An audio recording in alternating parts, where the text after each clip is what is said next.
A paz do Senhor. Eu irei falar agora sobre a história do ministério de Paulo. Antes Saulo, ele era perseguidor do povo de Deus e passou a ser um dos maiores pregadores da palavra de Deus. Um dos maiores pregadores dos gentios. Ele foi um dos que mais fundou igrejas e salvou almas para o reino de Deus.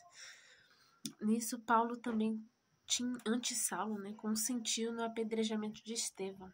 Ele estava lá quando Estevão foi apedrejado e suas vestes foram jogadas aos pés de Paulo. Nisso, ele foi um dos maiores exemplos de conversão em Cristo. Então, a gente vai se aprofundar um pouquinho nessa história. Saulo, ele assolava a igreja.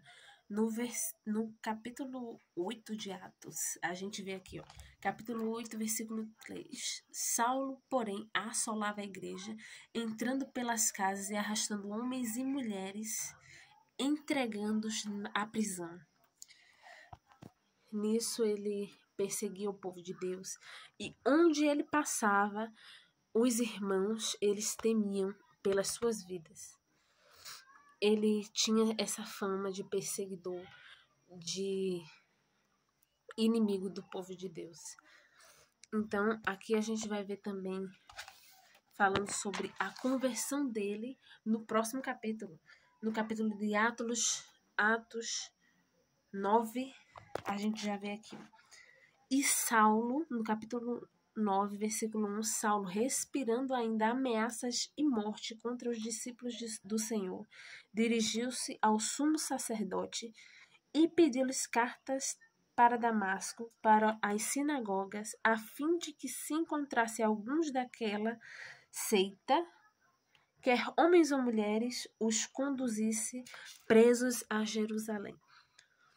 Ele estava em mente prender o povo de Deus. No caminho para Damasco, ele ia prender quem encontrasse. Quer homens ou mulheres, crianças, ele ia prender e os trancafiar na prisão. E no versículo 3, a gente já pode, aqui, dar uma olhada sobre o encontro com Jesus. No 3 aqui a gente já pode perceber que tem algo diferente. E indo no caminho, aconteceu que, chegando perto a Damasco, subitamente o cercou um resplendor de luz do céu. E caindo em terra, ouviu uma voz que lhe dizia: chegando perto a Damasco, subitamente o cercou um resplendor de luz do céu. E caindo em terra, ouviu uma voz que lhe dizia: Saulo, Saulo, por que me persegues? O próprio Deus falou com ele. Ele fazia aquilo na convicção de que ele estava certo e defendendo a palavra de Deus. Mas o próprio Deus falou com ele e disse: por que tu estás me perseguindo? Tu não está perseguindo a minha igreja, está me perseguindo. Então Deus, que você enche tanto a boca para dizer que defende a palavra dele. E a gente vê aqui, no versículo 19, ele vai ser encontrado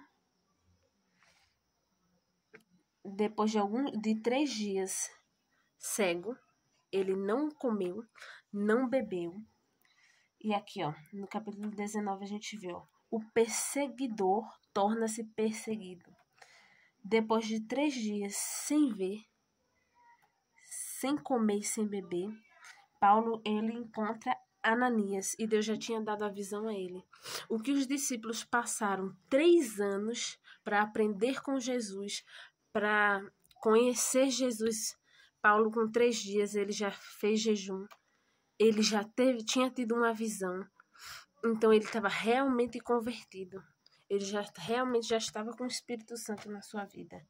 Depois daquele encontro, ele já muda o próprio ser. Para você ver como Deus transforma as pessoas. Ele é o maior exemplo de conversão que a gente tem. Até o dia de hoje. Então, vamos continuar aqui. E logo, nas sinagogas, pregava a Jesus que este era o Filho de Deus. Mas todos que ouviam diziam: não é esse em Jerusalém que nos perseguia? Ele está fazendo isso para nos levar presos aos sacerdotes. Eles não acreditavam na conversão de Paulo. E ele começou a ser perseguido, injuriado. Depois disso, foi só prisão atrás de prisão. Mas o seu amor pela obra só crescia. E nisso a gente vê que a gente não pode